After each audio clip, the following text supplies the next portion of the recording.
October నెల నుంచి మొదలు పెడితే 2025 జూలై వరకు సాక్షాత్తు అసెంబ్లీ సాక్షిగా మీరు మొత్తం 11 నోటిఫికేషన్ వేయాలి. ఎస్సీ వర్గీకరణ కోసం 2 నెలలు ఆగమన్నారు. మేము 6 నెలలు ఆగినాం.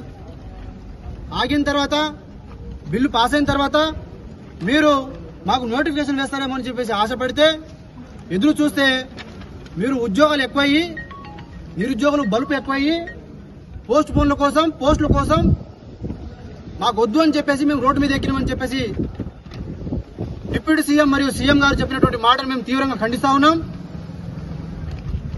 ఈసారి నిరుద్యోగుల కోసం అసలు కాంగ్రెస్ పార్టీ ప్రభుత్వంలో వచ్చిందే ఉద్యోగాలు ఇస్తామని చెప్పి గ్రూప్ 2 పోస్టు పెంచమని చెప్పినాం. మీరు పెంచలే. గ్రూప్ డిఎస్సీ పోస్ట్ పోన్ చేయమన్నాం, చేయలేదు. సంవత్సరంలో 2 లక్షల ఉద్యోగాలు అన్నారు, వేయలేదు. జాబ్ క్యాలెండర్ వేస్తామన్నారు, అది లేదు. వర్గీకరణ అన్నారు, దానికోసం వెయిట్ చేయమన్నారు, వెయిట్ చేసినాం. ఇంకా మీకు ఏ అంశం మీకు అడ్డు వస్తుంది? మీకు ఉస్మానియా యూనివర్సిటీ నుంచి మొదలు పెడుతున్నాం. ఇప్పుడు మాకు నోటిఫికేషన్ విడుదల చేయాలి, అన్ని నోటిఫికేషన్ విడుదల చేయాలి. విడుదల చేయకుండా మీరు ఎలక్షన్స్ కనుక పోతే మీకు పుట్టగతులు లేకుండా చేస్తామని చెప్పేసి నేను ఈ సందర్భంగా హెచ్చరిస్తా ఉన్నా. ఒకటి.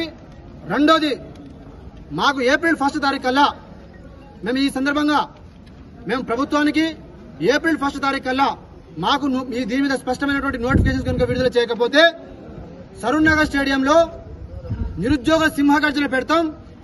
అక్కడ కూడా మీరు నోటిఫికేషన్ విడుదల చేయకపోతే 1000 మందితో ఢిల్లీ ముట్టడి చేస్తాం. అక్కడ కూడా మీరు విడుదల చేయకపోతే సాక్షాత్తు ఏఐసిసి పార్టీ ఆఫీస్ ముందర మరో ఆమరణ నిరాహార దీక్ష కూర్చుంటాయి. ఈసారి మీరు అది అనుకుంటున్నారేమో మాకు బల్పెక్కున్నా మీరు మనుషులా, మీరు లేదంటే మీకు మానవత్వం ఉందా? అసలు మీకు ఇన్ని ఉద్యోగాలు, ఇన్ని నోటిఫికేషన్స్ ఇన్ని సంవత్సరాల నుంచి వెతుకుతూ చూస్తూ కళ్ళుని కాయలు కాసి ఎదురు చూస్తుంటే మీకు ఎటకారంగా మాట్లాడుతున్నారు మీరు సభలో పెట్టుకుని. మేము ప్రతిపక్ష పార్టీలో కూడా డిమాండ్ చేస్తా ఉన్నాం. ఈ అసెంబ్లీలో 27వ తారీఖు వరకు మీరు ఎమ్మెల్సీ కావచ్చు, ఎమ్మెల్యే కావచ్చు, ఏ పార్టీ వాడైనా సరే మీరు కేవలం నిరుద్యోగుల గురించే చర్చ పెట్టాలి. మీరు బీసీ అయిపోయింది, ఎస్సీ గురించి అయిపోయింది, ఇక మీకు ఏ అంశాలు మిగిలి ఉన్నాయి?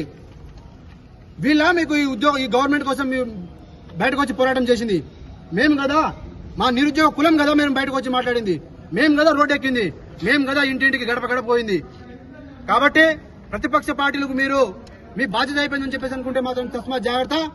27వ తారీఖు వరకు అసెంబ్లీలో మొత్తం మా చర్చ జరగాల, మొత్తం మా మీద మా కోసం చర్చ జరగాల, పెట్టాలా. ఒక పార్టీ ఒక ఎమ్మెల్యే సస్పెండ్ అయితే మీరు రాష్ట్రంలో అన్ని చోట్ల నుంచి మీరు దిష్టి బొమ్మ దగ్గర పెడతారు. మరి నిరుద్యోగులకు మీకు న్యాయం చేయాలని ఉన్నప్పుడు మరి మీరెందుకు మా కోసం బయటికి రారు? మీరెందుకు మా కోసం కొట్లాడరు?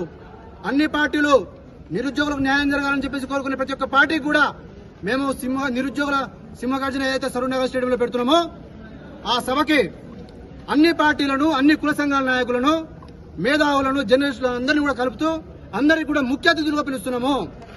ఈ ఉద్యమం మీ చేతిలో పెడుతున్నాము, అందుకోసమే ఆ సభ పెడుతున్నాము.